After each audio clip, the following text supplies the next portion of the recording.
Welcome, CommanderSmiths. We are the CommanderSmiths. I'm Adam Smith. And I'm Lowery Smith. Don't worry. We're cousins. We're cousins. We're cousins. We're cousins. It's episode 175, and it feels like we just recorded a few days ago. Because we did. We did. We did. Yeah. We're recording early.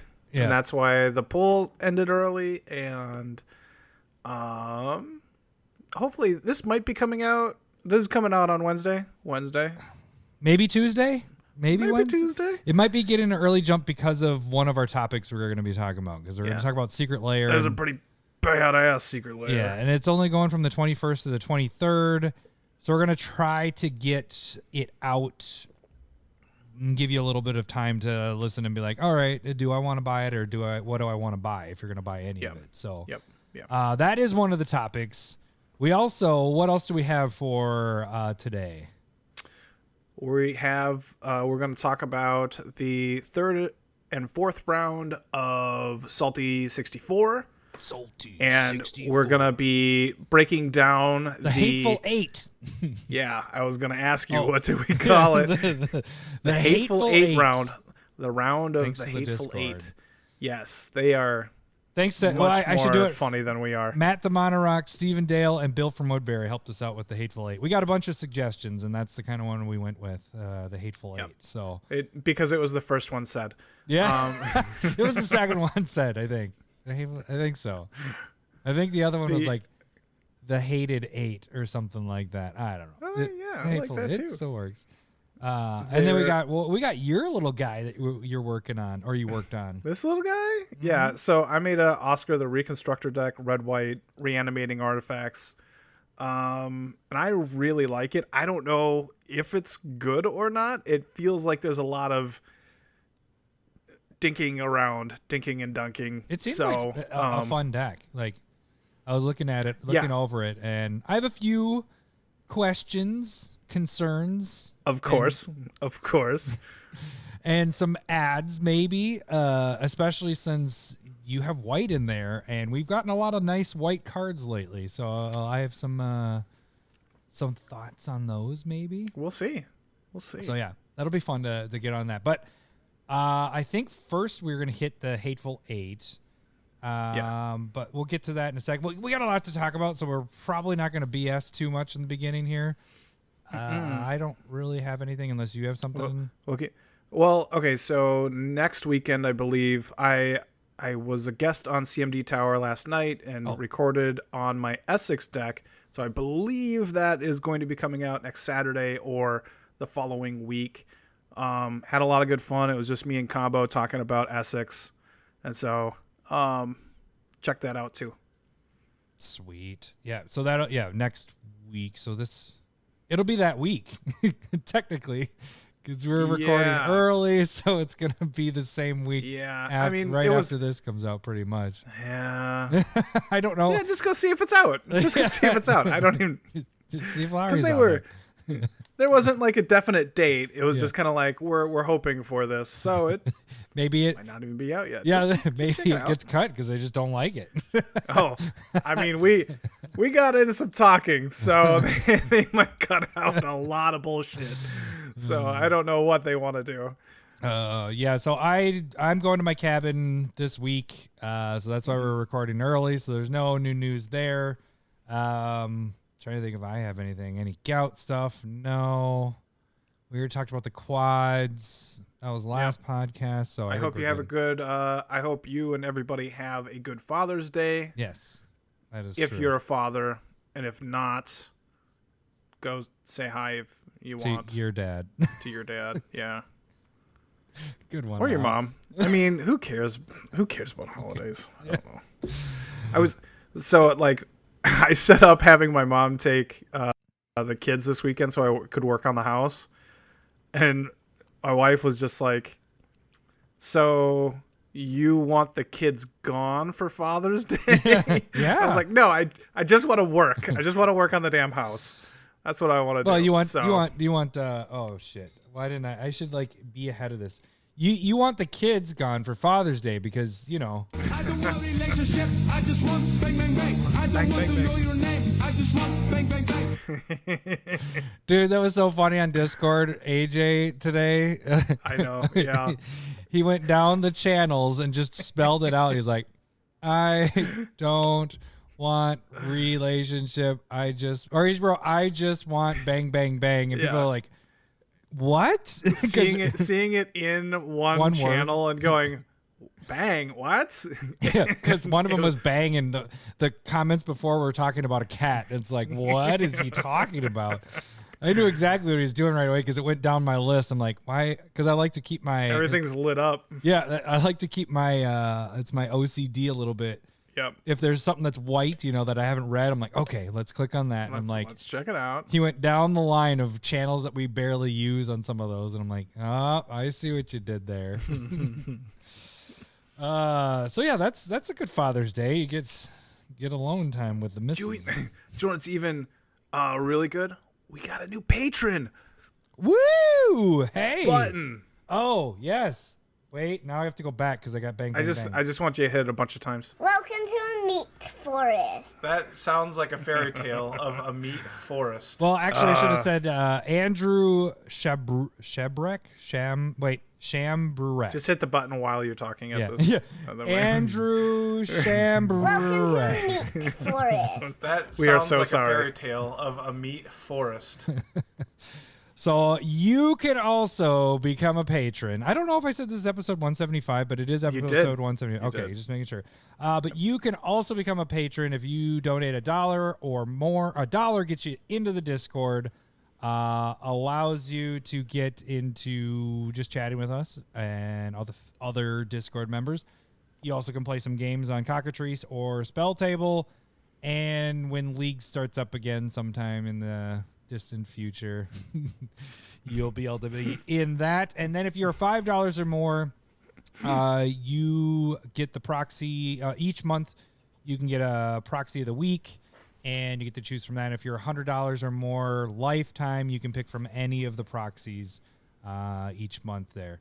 The free way to support the show is to jump on YouTube.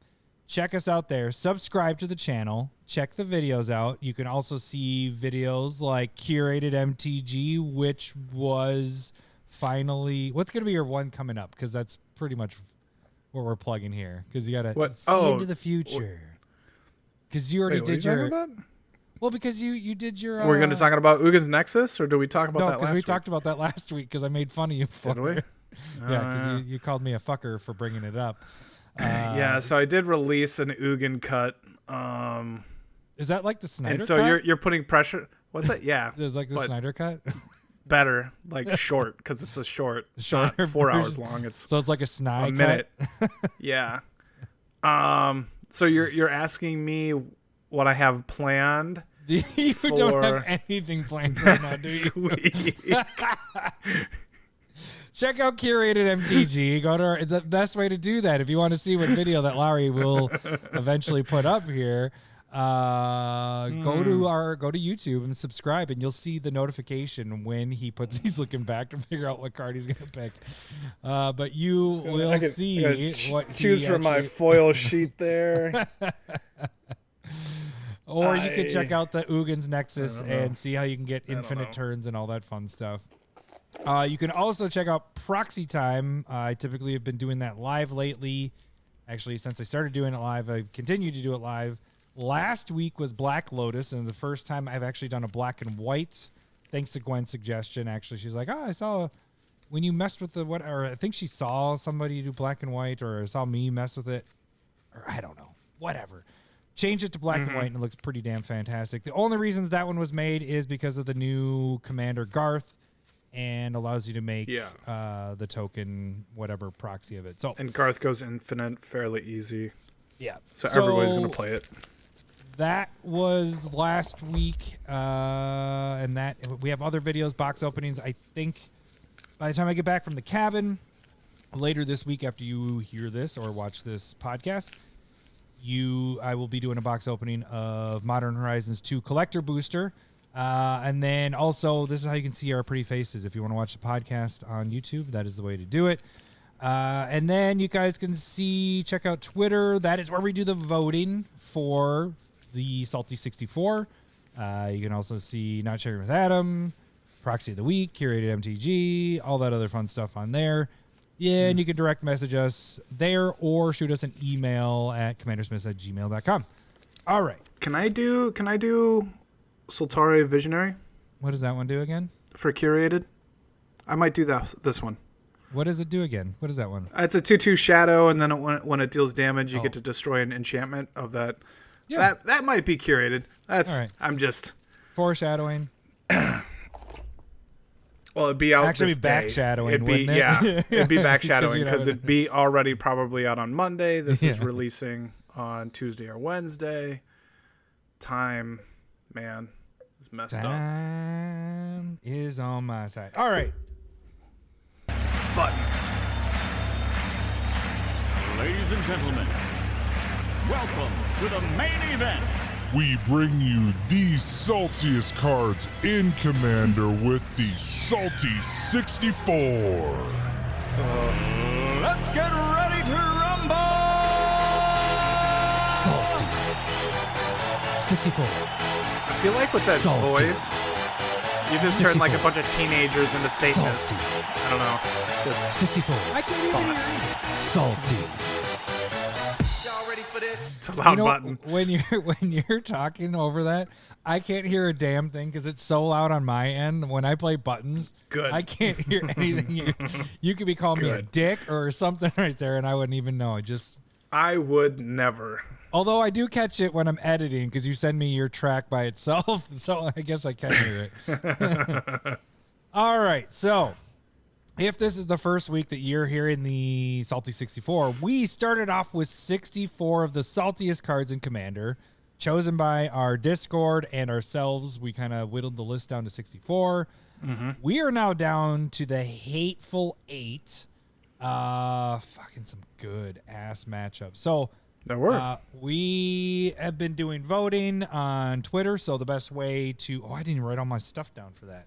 Okay, so to vote, you need to go on Twitter. We'll put up all these polls, and with the hashtag...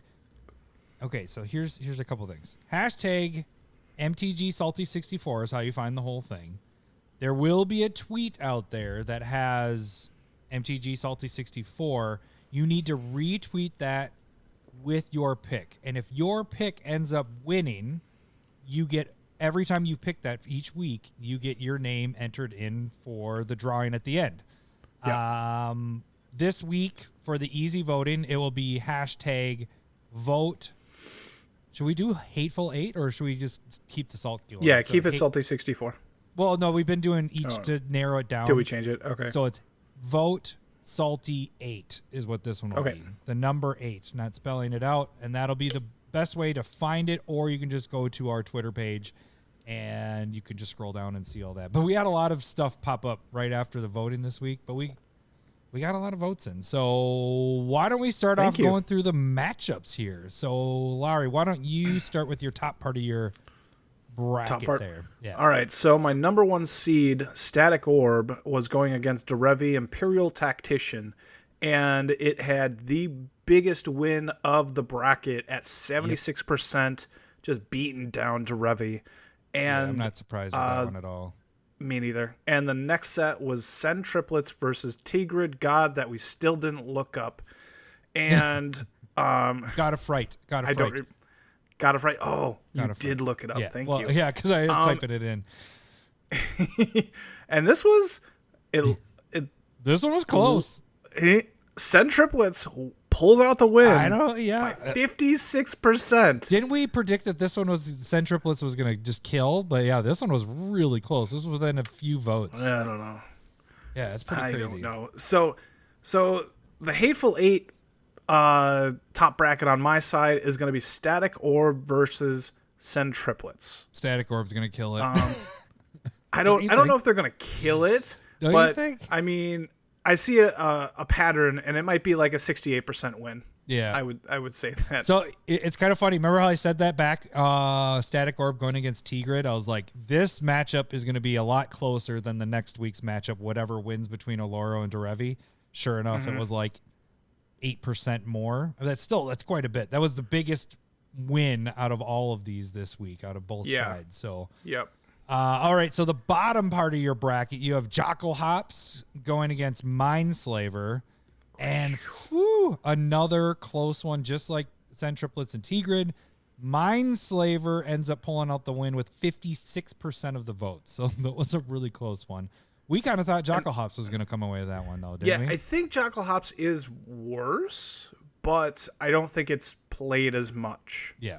And so I think people are more familiar with Mindslaver locks, and it sucks. Speaking of, don't get me wrong. There's one of the saltiest cards in here, and the H8ful is in Lowery's deck coming up here in a little bit. What? Isn't this in there? Yeah. Yeah, I was like, isn't this? I just remember seeing this, and I was like, that fucker, he little fucker put it in there. We did this list, and I was like, that's a good card for Oscar. The Salty 64 helped my deck out. I'm gonna start putting all these in there. All right, the bottom part of the bracket, we had Grand Arbiter going against Winter Orb. Both of those cards had an 85% win on the previous week. This week, Winter Orb, the orbs continue with 68%. So that was a pretty good. That was a handy win there. A handy win. Yeah. Yep. Handy. Lucky. So we have Mindslaver going against Winter Orb. I think Winter Orb wins this 2 weeks ago. Right? Orbs are going to get to the finals. On your side. So it's going to be Static Orb versus Winter Orb. That's our prediction on my side, right? That's totally what's going to happen. I don't know who. Yeah, all right. I mean, Mindslaver. I just think it's going to be I think which one do you think is going to be a bigger blowout, Winter Orb or Static Orb on their matchups this week? I think Static Orb is going to blow out Centriplets more. Okay. Yeah, I can see that. I think your next week's matchup with the Orbs is going to be amazing. All right, so the top part of my bracket, I'll start with the top because this is where my number one pick goes away. Yeah. Expropriate, win against Opposition Agent. And Opposition Agent pulled out the win with 67% of the votes. Not really surprised there. I mean, I kind of am. Opposition Agent's pretty new, but I didn't think Expropriate was going to make it, especially what it's going to be. Would have been going against here, but the bottom part of that top bracket, we had Cyclonic Rift going against Hull Breacher. Now, remember, Hull Breacher, first week, 100% of the votes. Second week, 100% of the votes. Third week, 68% of the votes. So it still beat it pretty good. Much closer. Yeah, and I think it's because of the Rift. Rift is used so much in so many decks that I think that's... Yeah. But, again, Hull Breacher and Opposition Agent came out in the same freaking set. And they're in the that's a really good point. Semifinals against each other there. So it's kind of crazy that Hull Breacher wins this, right? Sure. Yeah. I think this is a bigger blowout than what it did against Rift. Like, I think it's going to get over 70, I think, in this one. So... Yep. All right, the bottom part of my bracket, Lowery. How did that one turn out? So it wasn't as big of a blowout as I anticipated. So it was Stasis versus Smothering Tithe. Yeah. And Stasis won, but only by 68%. That's crazy. I was expecting like 80, 90 percentile. For sure, because, I mean, Smothering Tithe, don't get me wrong, like it's a pain, but it's not. It doesn't feel as salty, but it got a lot of votes for Stasis being such a douche card. And there's like when we're looking at who's being voted for or what card is being voted for to win it all. Stasis is a top 3 request that it's salty. And so being at 68 percentile against something that I just didn't expect to even make it into this round against Craterhoof Behemoth, like, I'm impressed. Yeah. Color me impressed. I'm surprised. So that was also newer card, Smothering Tithe, in the last couple of years. So and then the bottom part. Now this one I wasn't surprised with. I was a little bit surprised by this too, but Vorinclex, Voice of Hunger versus Armageddon, which are two heavy hitters, and Vorinclex won by 68%. Holy We had a lot of 68% wins. shit! This is the best matchup of the week. This is for sure. This is the one I don't know where to So go. it's Stasis versus Vorinclex to finish out the Hateful Eight, and yeah, I agree. I don't know. I think Vorinclex wins this because it's You do? newer, probably yeah. played more. Stasis is already kind of like rule zeroed out, where people are like, "Oh, this is too mean." Like, Yeah, you shouldn't be playing other with people- this card. I don't see anybody ever playing with it, but Vorinclex, I play with it. Oh, I could agree. I could see it going either way. I don't know which one. I think I Vorinclex takes this, Yeah, I probably agree there. So then, but close, like 55-45. yeah. So yeah, I think how the final four will be, or whatever we call it, the fucking four or whatever they are. Yeah. Oh, wow, that sounds like an awful porno. The fucking. I think we're gonna have Orb and Orb against each other on your side, and I think it'll be Hull Yeah. Breacher and what has the best chance to go against Hull Breacher though? Hull Breacher is winning on your side Yeah, at this point. Vorinclex could put up a fight. Yeah. I don't know which one's to pick. I don't know which one I'd pick. I guess Vorinclex. I think I'd agree. And that's why we're running the bracket, Yeah. because we don't have to make that decision. It is just is what it is. I don't remember what I put for my. I know I had your Static Orb make it to the finals that first week when I made my bracket, and I think I had Stasis going against Hull Breacher on my side. I think. Oh, now I really want to see it. That'd be impressive. I'm pulling it up while we're talking. So what do you think your final? What this is me stalling. What do you think the final four are going to be for yours, or for the final four here? We already did that. Oh, I totally did. So I had on your side, I had Static Orb going against Oko. So Oko got knocked out week 1.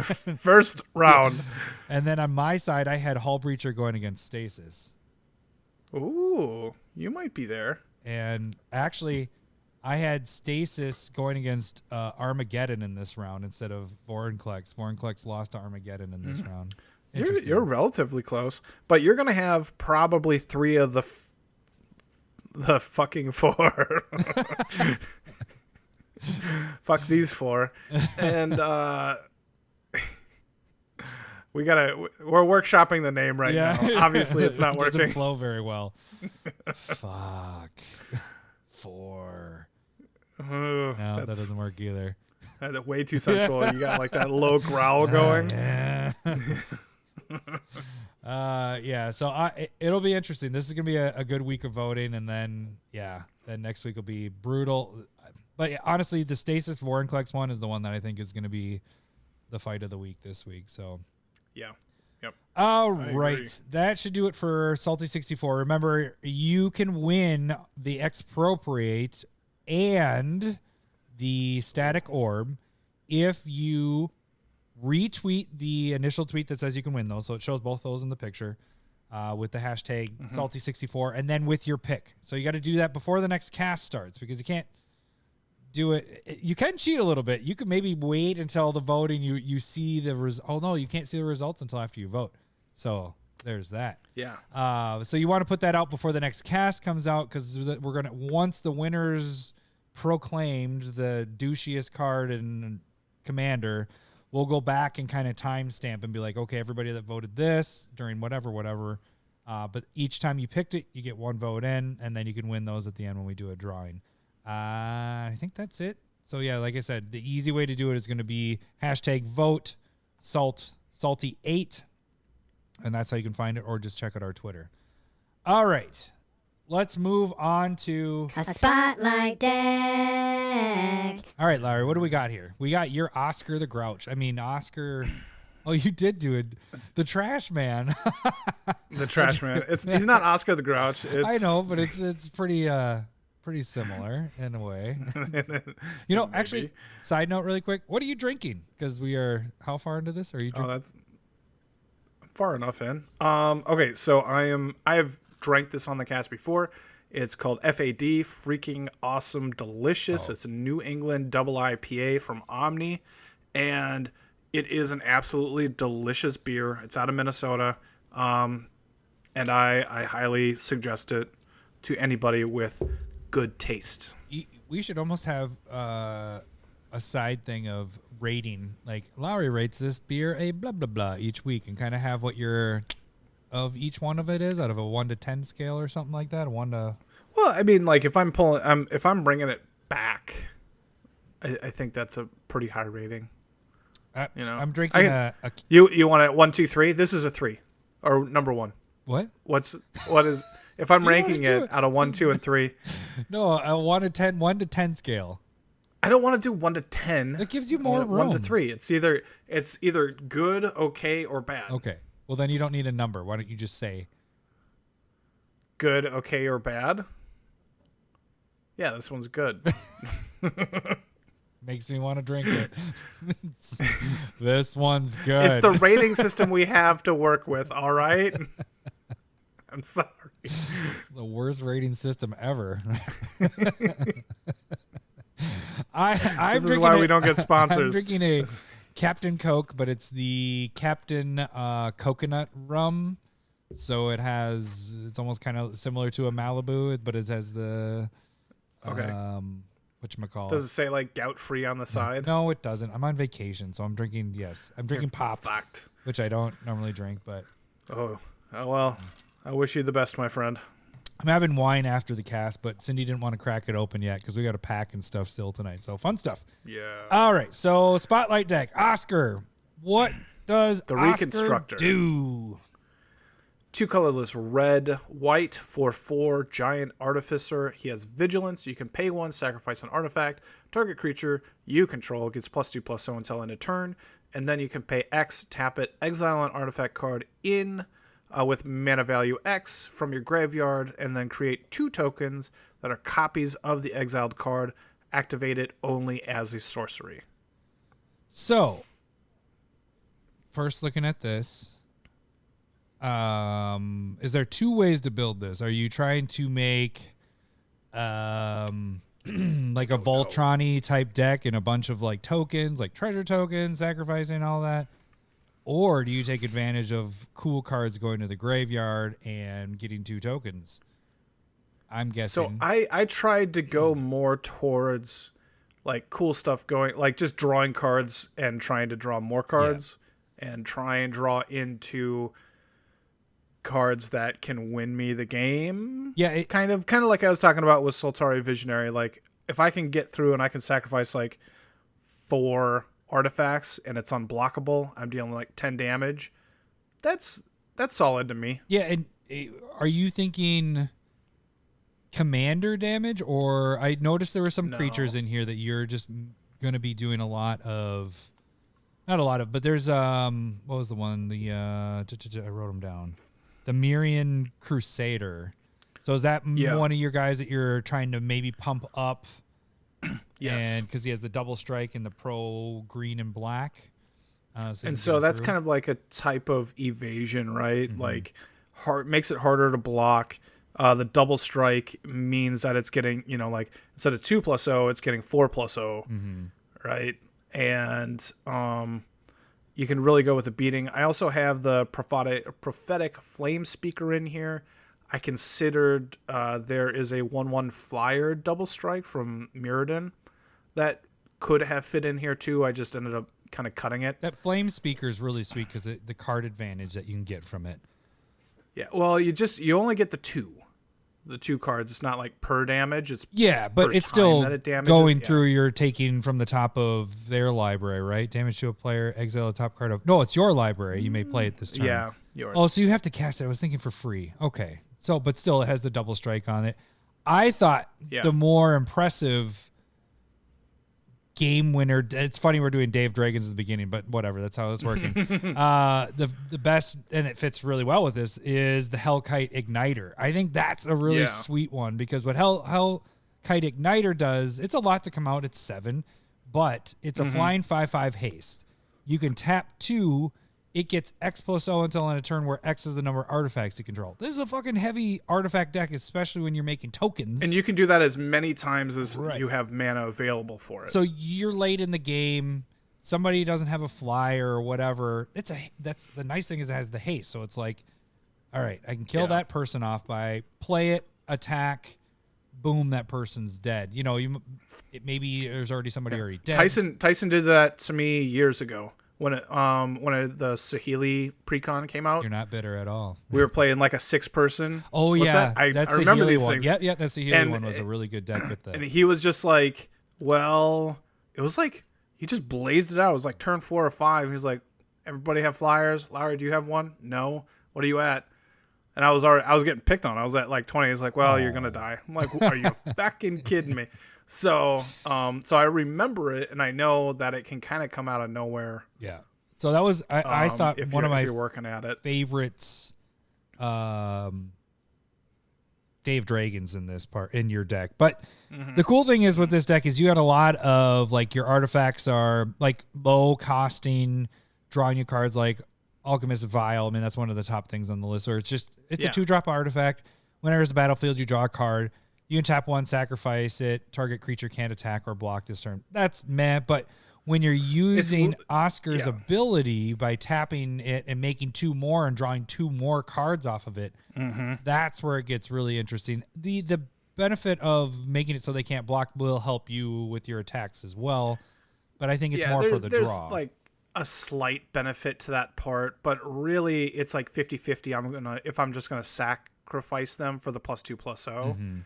So they're like kind of can be used, but I can also end people with them, like if I'm able to get through with something. And that's a nice thing too with the sacrifice part of his ability is not a tap ability, so you can keep sacrificing other things, and that one is you can use at instant speed. It's the making the tokens that you can't use at instant speed. One question I had, would you consider, I know it's a 2-drop Arcane Signet's really good to be in here. What about like having like Commander's Sphere, because then you get that draw in that, you know? I was kind of having problems with like the 3-drop spot. And it's something that could be reconsidered. I haven't felt like I need more draw, if that makes sense. Yeah. So it's not like I feel like I'm missing Commander Sphere. And I have a lot of 2-drops. Yeah. And so it's kind of like I want to go like nice stuff with that. Yep. Yeah, and so I want to go like 2-drop, which is drawing me a card or setting me up for a good like turn 4 or 5, and then turn 3 I get a 3-drop, which happens, and then turn 4 I either want to be playing Osgir or 2-drops, and so having that 2-drop spot like where I can ramp into 4 on turn 3 with Osgir feels good and right with the Arcane Signet. Let's talk about the elephant in the room. Mindslaver, and how much of a salty douchebag you are. It's a win card, right? I mean, it's not that bad because it's not that bad. You're gonna make not that bad. You're gonna make 2 token copies of it. No. It's legendary. Oh, that's a good point. Okay. So 1 does go away. Yeah, so again, and it's not a lock. Not that bad. Osgir exiles it. Yes. So you're playing. So this one you want to like pay the 4, take somebody else's turn.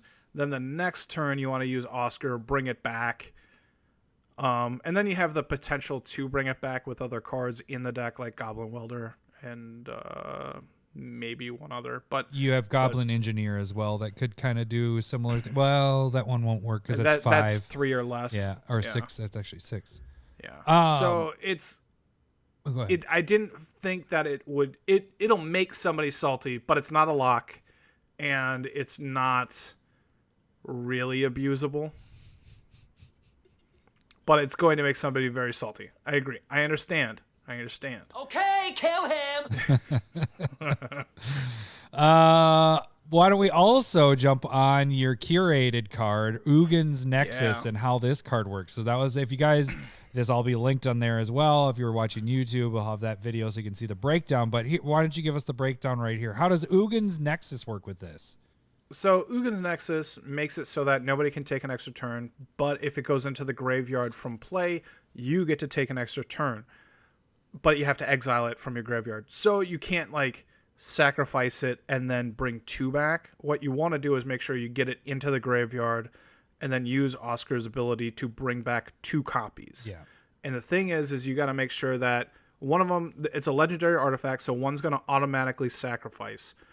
But if the other one's in play, it states that you can't take an extra turn. So it will stop you unless you sacrifice that as well and have 2 of those triggers on the stack. So 2 extra turns. Just 2 extra turns is pretty sweet. Very fair. In the video, I kind of show you how you can go infinite turns. And so... But you do not have that do combo that in this this. deck. Yes. No. No. Because the other reason, it has Isochron Scepter, and I have 7 instances in this deck. It'd be 8 if I added in the combo piece, but only 1, 2, 3, 4, 5. 5 cards would work with Isochron Scepter, and that's just not enough for me. Yeah, for sure. Because that it means you're not going to necessarily hit that every single game. So you have that out. You It'd may just be a dead card exactly. in your hand. It's just pointless. So let's do another curated with Pia's Revolution. So this one's interesting. I think you're playing this more to give them an option. Like if you have both of them out and it's like, hey, do you want this to go to the graveyard where I could potentially make 2 of them by casting it again? So it's still the same thing. Or do you want it to go to my hand and deal? Is it 3 damage if it goes to your hand? Target opponent? No, it's 3 damage to let it go to the graveyard. It goes into the graveyard. 3 damage there, and I can make 2 of them. Or do you want it to go to my hand and I just cast it again and then potentially keep going with it? So it's interesting. I put it on the question of why you had it in there, but it makes sense of why you have it in there too. And so the thing that I'm thinking that it's going to do is because Osgir has that sacrifice like ability on it. So like I can just be sacrificing draw cards if I'm late game, and I can pick on whoever has the least amount of life, and they're more likely send it back to your hand, and then you can just kind of like cycle through it and go with as much mana as you can. So I'm thinking more of it as like a late game card that allows me to continue to draw and put cards into my hand and try and find those game enders a little bit. But also what it can do is just pump a creature up that I think can get through. So like a flyer, and I can send that through, or the shadow guy or double striker. So that's kind of the hope. And I agree it might have issues in here, but I've also found like I don't have enough times where I can untap and get rid of everything in my graveyard.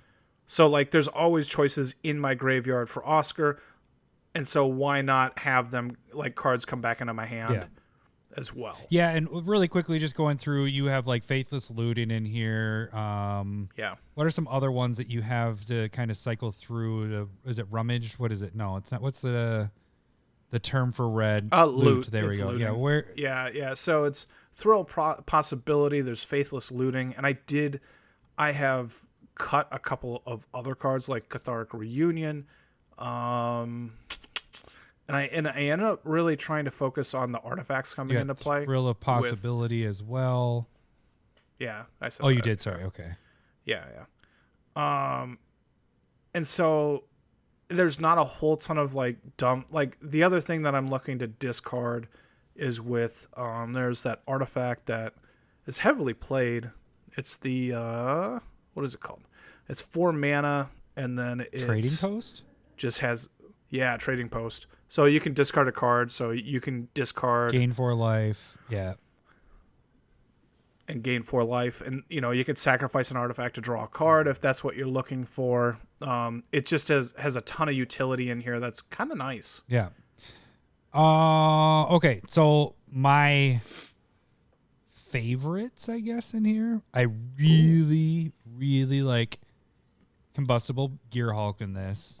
I think that's a sweet card to have in this because you're tapping the 6, you get a 6/6.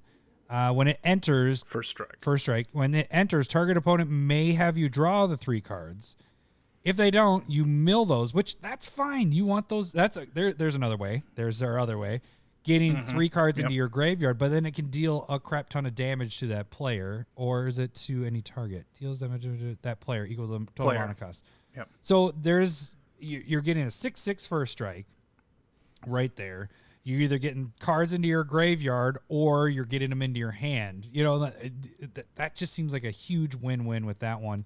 And then imagine if that is in your graveyard and you're making two of those. 2? You're doing that 2 times? Like, that seems pretty silly and awesome. And the first strike makes it so, like, you can attack with it, and if somebody wants to try and, like, kill it, you can have it survive by, like, pumping it if you want. Or more than likely, it's just going to be a really good blocker for 6 mana, and you're trying to probably send in flyers or double strikers instead of a huge non-evasive 6/6. So can I tell you the card that most intrigues me for like my play style is it's a common. It's not a big deal, but this is like the thing that how I would build around it. Reckless Fireweaver. I love that card because you're sacrificing artifacts, you're dealing damage to everybody, and that's what this deck is built on. So I really like this card in there, and it's only doing 1 damage. Your deck isn't built around this card per se, but I like that this is in there, just having that.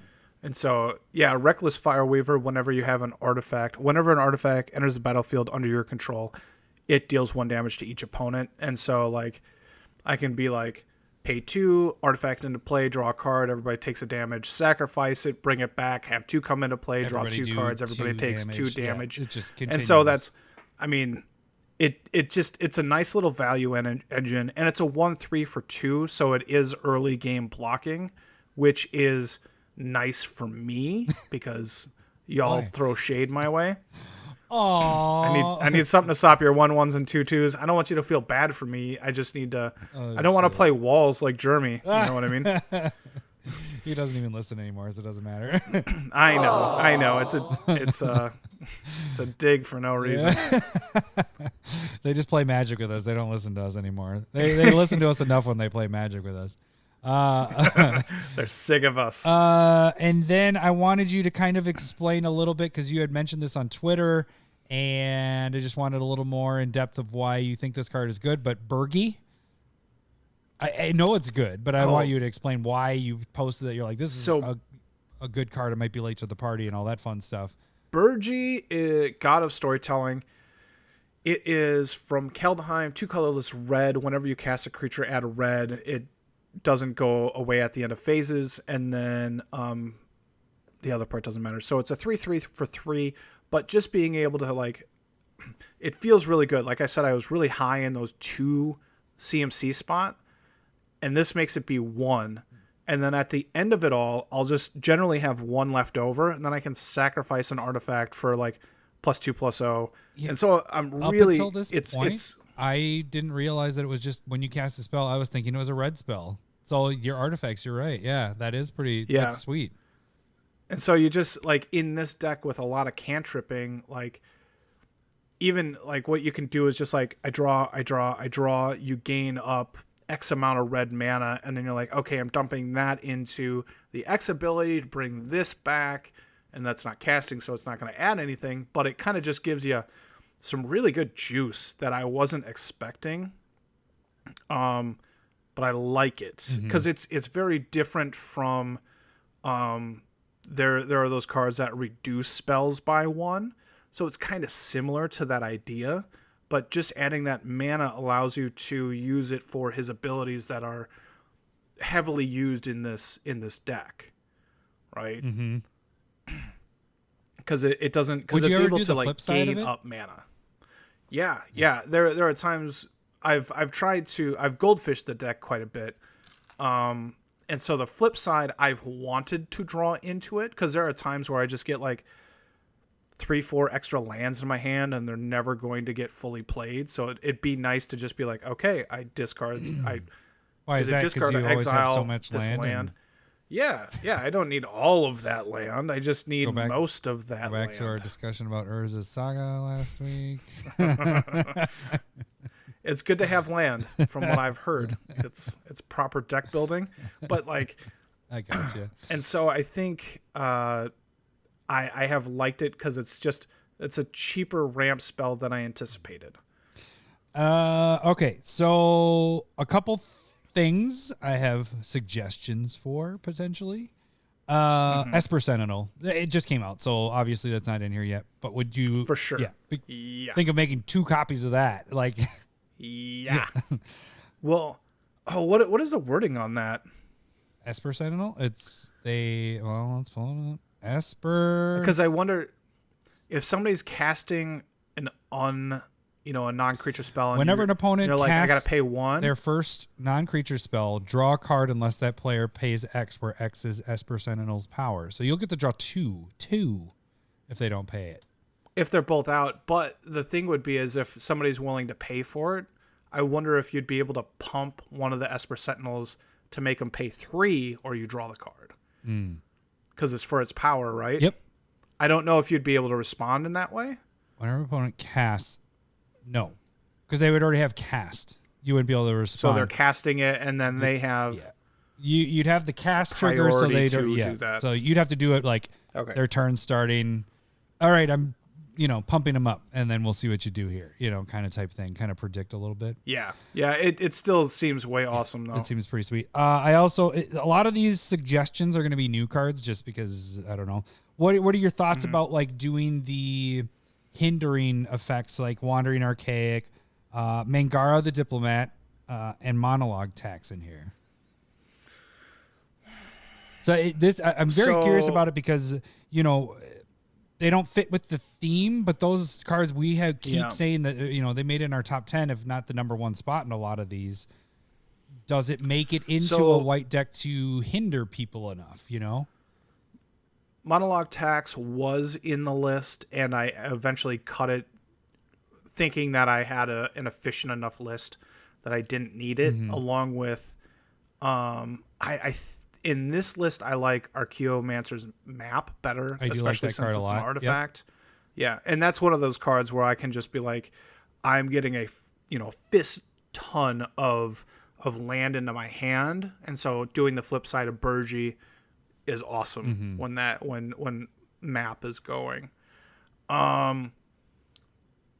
Wandering might be an interesting ad in this. I feel like Wandering goes in so every deck. It goes in so many decks. Because it hinders. And with it not being artifacts, I don't know. Not saying it's. I can see myself putting it in here, but I don't want to. There are other decks where I want Wandering Archaic into, and this isn't one of them. Okay, and then my last ad, speaking of lands, Urza Saga.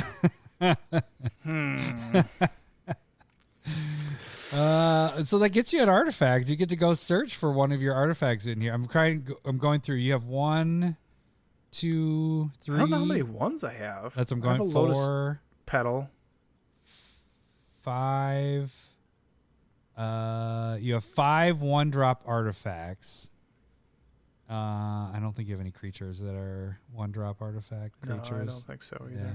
So you have 5 of them in there, or land, So Urza Saga, just saying, or make an artifact. It could work in here. Well, for sure. think of that. You make that token for 2 turns, and you're playing all these artifacts. That token's gonna be huge, dude. Just saying. Yeah, I mean, Dig Site Engineer is just better in this deck.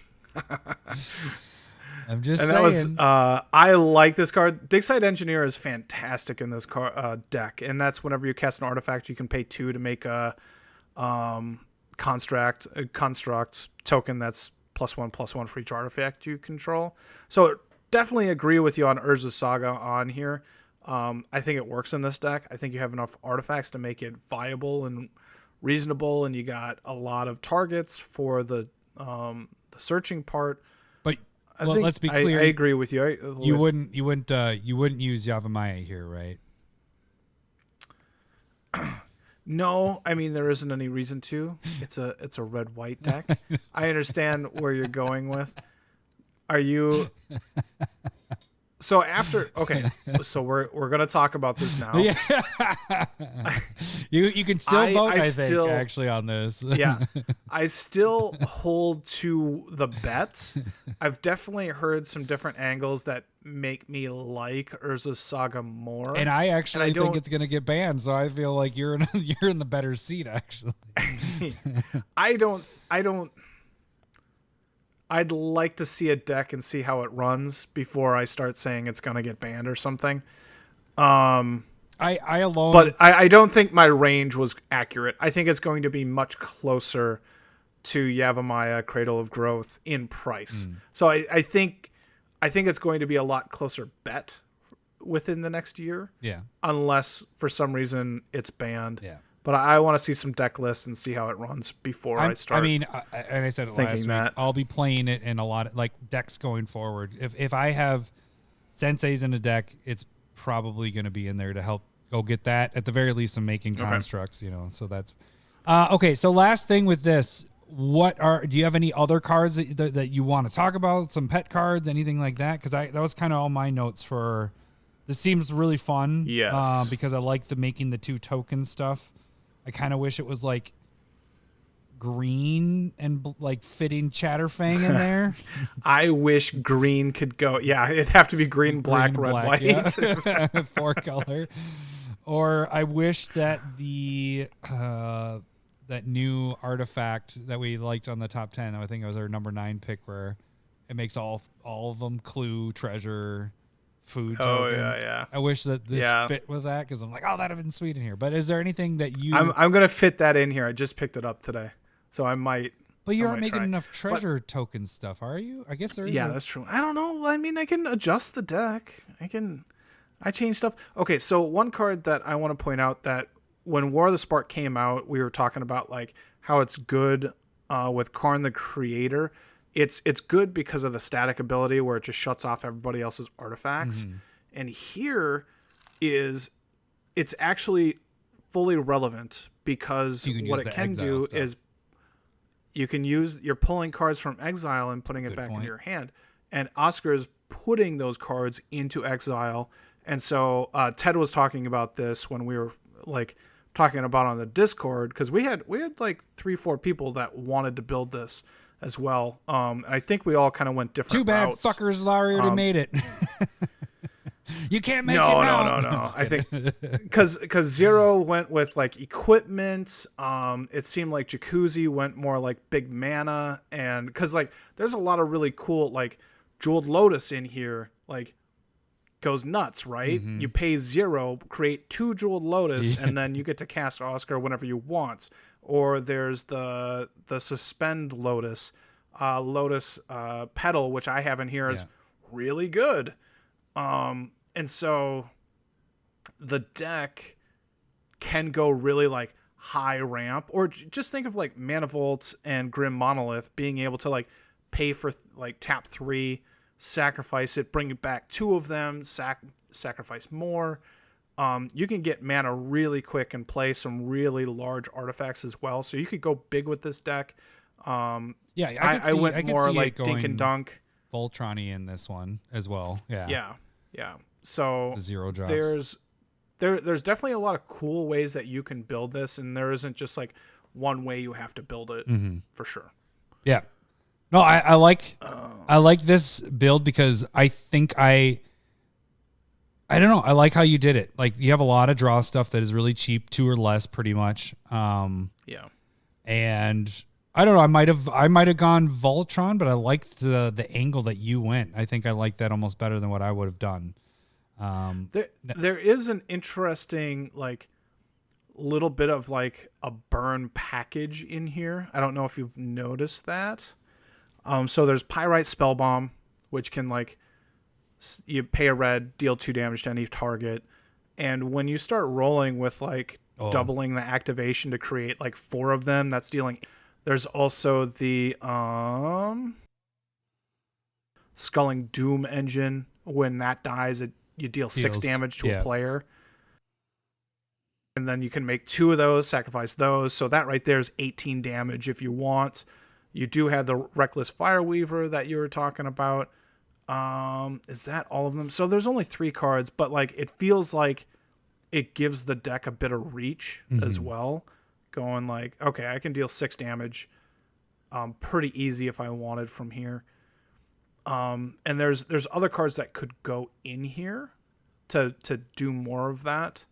But I avoided it. So some problems that I had with building this deck is I didn't want it to be so close to like my Gadrak deck, which is mono red, reanimate artifacts, sacrifice them. So I wanted to make sure that it was different enough and felt different enough to make sure that it was just like, okay, maybe I just devour Gadrak and add these ideas in here. Because I can easily add in Mycosynth Lattice and that whole package of like Hellkite Tyrant. You just lock people out then with because Mycosynth. Vandablast is in here. If you did Mycosynth, then you and Karn. Like, yeah. Yeah, so that's what Gadrak does. Like, there's a lot of dirty things that it does with Mycosynth Lattice. And if I put that in here, it would make the deck probably more competitive, a lot meaner. But I want them, like I'm saying, I wanted them to be different decks, right? So there were some conscious decisions not to add these cards in to make sure that they're playing. And honestly, this is just kind of like a little bit of just like player cards that draw you stuff, and those little artifacts that come into play that cantrip. It feels like an expensive ponder. Like it's just like draw a card, and then you get to draw 2 cards later on, and it just gives you some late game. Like I can run out and then I just start drawing cards, and it's kind of fun that way. Would you ever think of throwing Hellkite Tyrant in here because of the 20 artifacts and stuff like that? Because that would be... Well, that's what I was saying. Like if I was going to do that, then I'd add in Mycosynth Lattice, and then I'd add in the Goblin, that Trinket Nabber. Yeah. Or Trinket. You know what I mean? The one that sacks or steals. Is it Treasure Nabber? Artifacts that Treasure Nabber. Yeah. Thank you. Yeah. So any artifacts that tap for mana, like you start sealing that stuff, and you start just starting to be mean. And Lowery's not mean, but for some reason everybody attacks him all the time. I'm not the bad guy. I just play Mindslaver. Don't worry about it. And that's what kind of makes it a little bit different too. Like if that would probably be the 1-for-1 switch. Lattice would come in, Mindslaver would go out. I'd kill Gadrak as a deck, and just kind of cannibalize it into this one. And I can't remember playing Mindslaver in the last decade. Yeah. So I can't wait for you to play this. I'm glad you're on board. Keep your with grubby hands off of my turn. I'll just look over your shoulder and point. Play this. Oh. I'll whisper in your ear too. All right. Whisper. Is that it? Is that it for Spotlight? I think so. Well, okay, so real quick, there are a lot of cards that can double activated abilities that are in here. So there's Rings of Bright Hearth, Panharmonicon, Anointed Procession, because there's a lot of ETB stuff in here. Yeah, imagine all those token stuff, the Anointeds. Yeah. I'm trying to find. There's Battle Mage's Bracers, which was in this pre-con deck, and then there's also the Mage Rights Stone, which untaps Osgir along with Thousand Year Elixir, and then one more. There's an equipment that the Bracers. Yep.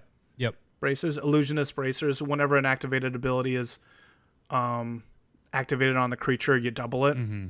So even when you're like, with this on there, you pay 1, sacrifice, and a creature gets +4/+0. Or if you're like, pay 2, bring back that cantrip, it's going to create 4 instead of 2 of that artifact. And so that is a fun little sub package of just like doubling the effects of what Osgir is going to do, because that's what I want to be doing with the deck anyway. Right. So, seems fun, dude. One more.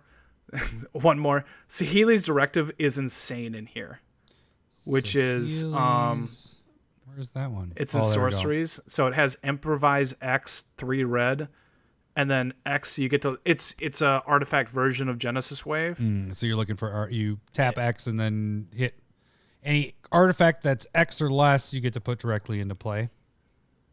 Yeah, and that's going to be everything that shows up in X, because you're going to have multiple tokens that don't really do anything that you want to just sacrifice anyway. So improvise could be a route that you go in this deck as well, but that's a ton of card advantage in this deck. All right, I'm done. I'm done. I really love this deck. No, I think it's gonna be fun. It's very interesting. It's different. Mindslaver sucks, so that's it. I gotta put in one crappy card. All right, so now we are gonna move on to the Secret Lair. We just got kind of surprised yesterday with the Secret Lair drop stuff. I don't know. This is maybe the right noise for it. Ka-ching. Ka-ching. I mean, whatever makes you come. Ka-ching. Okay, so this is a big super drop, so that we get a ton of stuff here, and I do have to give a little shout out to Zen Tharzar, who broke down like the costs of everything. We're not going to go through necessarily the costs. We're going to kind of give you a quick version of this because we're already over an hour with the cast, so we're just going to give our opinions of this, and that's why this cast is coming out a day early, so it gives you a chance to kind of take our opinions and maybe... We want you to make the decision for yourself, but after hearing our opinions okay. on it. Yeah. So why don't we switch off going back and forth with them? I'll start with the first one. So the very first one is Saturday morning D&D. This one comes with... It's funny, we get another Commander Sphere Secret Lair, because then we just get one with that... I'm pretty sure we got... With the rocks? Yeah, with the rock stuff. So, yeah. So it has like your Saturday morning cartoon kind of look to this. So these are kind of... They're interesting. But you have Commander Sphere, Weir of Invention, which I like that card, but it's not a very expensive card. Hero's Downfall, Impact Tremors, Primal Vigor is the prime, the golden goose here. Unbreakable Formation. So you can get the non-foils for 30, the foils for 40. The Primal Vigor is only printed in non-foil. Like, it's only been non-foil. This is the first time it'll be in foil. And the non-foils currently are at $45. This one... And I like the art with this. It's kind of fun. It's cartoony. It's not like my... I'm fine with the Primal Vigor. I think some of them... Like, I like the Unbreakable Formation art. I dig the Impact Tremors. I'm fine with that. Not sure if I like Hero's Downfall or Weir of Invention. But like, all of these cards are playable in my book. And so it at least makes me go like... Especially with I don't own Primal Vigor. So it's like, I want this one. I do have it, but that's just... I should have good for you. I have it because... Oh, good! I had to have a deck that made it work with that. But, so, I mean, just with Primal makes this one worth it for foils. I don't know what those are going to be at. It's the first foil printing of this. It's really your moneymaker on this whole thing. But $45, this thing costs $40. Kind of no-brainer there a little bit. All right, so why don't you move on to the next one, Lowery? This one's probably my favorite, actually. So the next one is an artist series from Mark Poole, who has been around forever. New art for Balance, which we can't use. Why do they print cards that's banned in every format other than Vintage? Like, it's restricted in Vintage. All cool right, art though. It has Birds of Paradise. Yeah, it is cool art for sure. Birds of the Paradise, old school art. OG BOP. There is Brainstorm with cool. new art. I haven't seen it, but I'm assuming that it's either new art or MTGO. Maybe. I'm not 100%. No, I'll do a quick thing while you're doing. Because we've seen all of the other art other than Balance. No, okay, so this could be new. I haven't seen Wastelands before. Have you seen that with? That's true. I haven't either. So it's probably new. Yeah.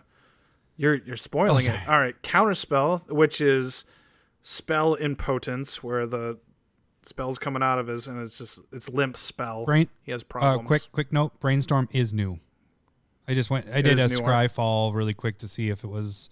It hasn't. That one hasn't been printed. That art before. Okay, keep going. Sorry. Howling Mine, which is old school art. Love that one. And then there's Wasteland, which I think Ted brought up. It's the Alexandria, Library of Alexandria land. Like that's the tower and everything. Yeah. That's Oh, that is fantastic flavor. Yeah. So this one's a no-brainer to me. In foil, For sure. right? Foil birds, foil brainstorm, foil counterspell, foil mine, foil wasteland, all playable cards other than fucking balance. Yeah. Do you think they put balance in there to make you go like, maybe I don't want it because I can't play 100% of these cards? At least it wasn't channel again, because they keep doing channel for some odd reason. But it's the same like Idea, feel, right? But yeah, I mean, Wasteland Maybe they're gonna alone, unban balance. Wasteland alone in foil for the cheapest foil that's it's an Eternal Masters, Yeah. $50. So your Wasteland, and I like this Yeah. art better than that one. Like it's kind of cool to think, Library of Alexandria. That's the tower that's there, and it's now just a waste, and then the counterspell, that is my favorite counterspell art. That's from when we were kids. Is it? Like that one was really cool with the looking like he has tentacles, but so it's cool. the spell. I love counterspell. And that's also in modern now, so that could be the one that people go for. Yeah. So yeah, I definitely, this one I think is number 1 or 2. There's one coming up that I really like. It's number 2 for me. Number 2 for me. Hey, number 2. All right, then the next one is special guest Fiona Staples, and in the I don't either. In this, you get It looks awesome. full arts of these: Dryad of the Elysian Grove, Metallic Mimic, Sakura Tribe Elder, Soulscar Mage, and Spell Queller. Dryad of the Elysian Grove looks fucking fantastic. Like that art looks. I like that art better than the original one. Like it looks. I like It it looks a lot. very sexy. He's like giving us. Metallic Mimic is fantastic. Sakura Tribe Elder is Spellqueller's fantastic. one that you picked when we did a pick at some point, didn't you? I love Spellqueller's Spellqueller as a spirit, and the worst card is Soulscar Mage, and very playable in specific decks for sure. So this one I thought, I had Dryad of the Elysian Grove, which is still a pretty new card, and that's at $30. Like just the foil, normal foils of this, or the normal foils of this are at 30. So it's like, okay, you're $10 off. Spellqueller's up there, metallic, like all this stuff is totally usable. So this one is a go for me. This is a strong third. Like, Yeah. everyone we've talked about so far, like the only one like D&D, I'm like, but it has the highest price card I don't own. It's like, I want it, I want it. And by the way, I'm not keep saying it, but the non-foils of these are 30, and the foils of these all across the board is 40. So 30 and 40, 30 and 40. So we don't have to keep saying it. So the foils, all these have a foil and a non-foil printing. All right, and then Larry, why don't you move on to the next one? So special guest Jen Bartel. I don't know what that is. This one's kind of weak. So they have Archaeomancer with alt art, and this is when it comes into play, bring an artifact or like an instant of sorcery back into your hand. If you don't know, there's Bloom Tender, which is a fantastic card. Mesa Enchantress, which is it's enchantment decks, printed and then a lot. yeah, and then Meteor Golem is a very iffy choice. A very iffy choice. The art's pretty cool. It looks cool. Yeah, the art's pretty cool, but your chase card here is Bloom Tender. It has really only the one printing right from Shadowmoor, and you're looking at foil printings of $400. Can you expect that here? No, the price is gonna not even be close to that. No, it just came out, didn't it? It just got a reprint. Bloom Tender? Was it in the list? Oh, that might be. No. Yeah, Bloom Tender was in Mystery, I think. Yeah, Mystery Booster. Mystery Boosters. But yeah. for foil, first besides Eventide is not. I wasn't Shadowmoor. It was Eventide. Okay. Yeah, that doesn't count. That doesn't. So that's $425. This is gonna be that price. No, this isn't gonna be that price. So this one I'm not. No. As high on. The only reason I want to get this is kind of what your reason with Primal Vigor is. I don't have a Bloom Tender. Oh. So maybe this is my chance to get that, because if I go with the other ones, the cheapest is $40. So even Mystery Booster, definitely the weakest for Commander at this point, but still not bad. Yeah. Like Meteor Golem, Mason Enchantress, and Archaeomancer, like those are budget cards, but usable. And Bloom Tender is definitely a solid card. So I don't like. blame them for that one. All right, probably my favorite and your favorite, I'm guessing, on the list is the Phyrexian Creators Complete Edition. So you get Elish Norn, you get Jin Gataxias. Oh, did you not practice your Phyrexian? You need to read it because it's all in Phyrexian and it looks fucking incredible. It is pretty awesome. So you got all 5 of them. So you got the red, the green, Vorinclex, all that stuff. Yeah. Original art. Yeah, but then they have the interesting, like, you see their power and toughness is in that interesting style as well, and the box is all these look amazing, and they look awesome. I think if you're getting these, you only get foil. The borders are like sharp. Yeah, they're like Phyrexian sharp. Yeah, definitely get this in foil. Yeah, this is by far looks like if I had to go off of one, this would probably be the one that I just go deep on. Like this is the one that's going to make a ton of money. So in Phyrexian. God. And give you an idea, this is the same thing as Bloom Tender before, but you have Elish Norn Judge Promo Phyrexian card already, and that one's 400 and what did I put? $425 for that one. That's not what these are going to be at. Maybe years down the road, not 400. Probably still not. Yeah, but I think there's a lot of people on the same like set of mind of going like, this is going to be expensive. So it might have that like everybody's buying it thing where it's going to be hard to recover, but still it's going to be highly sought after for years to come. Yeah. I see in the early, by a year out each one. I mean, freaking A, these cards by themselves without being having the Phyrexian writing and all that. You just take the Vorinclex. That card itself is freaking more than this whole thing, so it's just easy to get this. So, and then we finish off, right? This is the last one. Oh, there's 2 more. I don't know. There's a lot, so I don't even know until we get to the end. Yeah. But it's a Mother's Day edition, and it is 4 different arts of Mother of Ruins, which is commonly known as Mom, so totally makes sense. Art differs, different styles, different things. This one I'm a little mad on, but I understand. I love Mother of Ruins, and so it's one of your babies. I will be more than happy to use this and get this, but I wouldn't go out of my way. Like, if I'm going singly, I probably wouldn't buy this, but if I'm getting a bundle, like I actually plan on getting on this one. Spoiler. I'm not. Yeah, I know. But I'm not upset getting this. I don't feel bad getting it. Yeah. This one. One more. Well, okay. So then the last one we're just going to combine them because it's actually 2, but it's the Dan Fraser is back, the Allied Signets and the Enemy Signets. Each one is 40 in old school border. They're pretty cool looking. They're the least, when you compare them to the foils that are existing, they're the least expensive. But when you have this old school border with foil, these will probably go up there as well. They're used a lot. It looks they awesome. look really good. Yeah, they're all in like the top 100 EDH cards played. Yeah. I don't play them very EDH often, Rack. but I don't know why I don't ever play them. I don't play the green ones at this point in my life, but so okay, if I'm like 2 colors, I'm playing it. So then you break it all down. They have a all for you bundle, which is everything foil and non-foil, everything we just talked about for $444.44. Or you can get the all natural foil bundle, which is basically $270, or you do the non-foil for $200. Where are you on this one, Lau? Where are you sitting with everything? What seems? This is a sweet right off the bat. What was it again?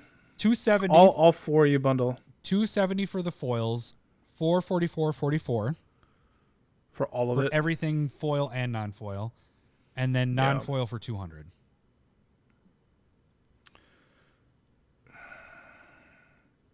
The all for you bundle seems to be pretty steep. Yeah. Like I wouldn't do that. But I think I would want I don't know. I want to either get. I think I'm fine with a foil or a non-foil bundle, and then going deeper on singletons of like the Phyrexian and the other two that we really liked, and get like those in foil. That might be my route. But would you go? I mean, think of it this way: you're spending $70 more to get all those in foil instead of non-foil. It's only $70 more. Yeah, I know. Yeah. That's the Yeah. So I think I'm in the same boat where I think I might go the bundle because there's certain cards like Bloom Tender. That's the only one I don't have. I want to get, but to be honest with you, the smart thing for me, the smart thing to do would be to go deep on Mark Poole foil. Yeah. I think the Fiona Staples is a pretty good one to go deep on, and I think the Phyrexian is a good one to go deep on. Those three, if you wanted to make the most money, if it's all about making money, those are the ones you go deep on. Yeah. But if you like having stuff for the collection, that's the part that I'm having trouble with. With these, it just I just want the whole thing. So I might go do the same thing and do 270 and then buy a couple extra of each of those three. Yeah. I think that's the smart thing to do. That seems like probably where I'm going to go. And this it feels weird because I don't normally get a ton of the secret layers but this just feels like a really good balance. A couple of really high powered expensive cards in here. And one card you don't even have. Yeah, some really good nostalgia in here with like older cards, older border. I really, really dig this set. And they seem to be doing better, in my opinion, to like stealing my money at least. That's why you have to get multiple so you can sell some of them. Although you haven't sold yet, you can trade some of them away. I don't want to trade them away. I need to sell. Yeah, we're gonna get you there, Lowery. Well, you know, we're gonna eventually get you. I'm gonna see you in person here soon. We're gonna get an in real life game again, and hopefully no one is sick. Hopefully not. Yeah. We just went through a batch of cold, snotty crap through our house. I was the only one, knock on wood, that didn't get it. Everybody else got sick. So lucky. That was, fun stuff. I'm two drinks in on my vacation, so I'm too drinky in. Well, I hope you have fun. Yeah, and you're leaving me. Oh, so here's the best part. That's fine. Oh, we've had 100-degree days, 90-degree day, whatever. Oh yeah. You see the bottom drop out of the. It's gonna be like 68 degrees on Monday. It's gonna be 55 up there, like for where you're at. High. It'll be chilly. Yeah, I hope you bring your robe. Would you like me to Amazon you this? So tomorrow we're trying to get up extra early to get out there because tomorrow's gonna be like 75. So we're just gonna get the boys swimming, and then the bottom drops out on Sunday. And then crappy. And then Wednesday it warms back up to the 70s. And then we leave on Thursday. So it's whatever. All right. Well, that should do it for this week. Next week will be the, what are we calling it? The fucking four? The fucking final four? Yeah, the foursome. All right. So next week will be the final four. Make sure you guys get out and vote for the H8ful 8 and determine what our last four are going to be. I think we know what three of them are going to be. We got to figure out what the last one's going to be. But you got to still vote. If no one votes on it, then we just leave it up to Discord. So there's that. Well, it's only Discord voting anyway. And who wants to do that? All right. Well, that should do it for this week. We will catch you guys next week. Thanks for listening. See ya. Bye. I love boobs. I'm talking tatas. I love boobs. I'm bonkers for honkers. I love boobs. Thanks for the memories. I love boobs.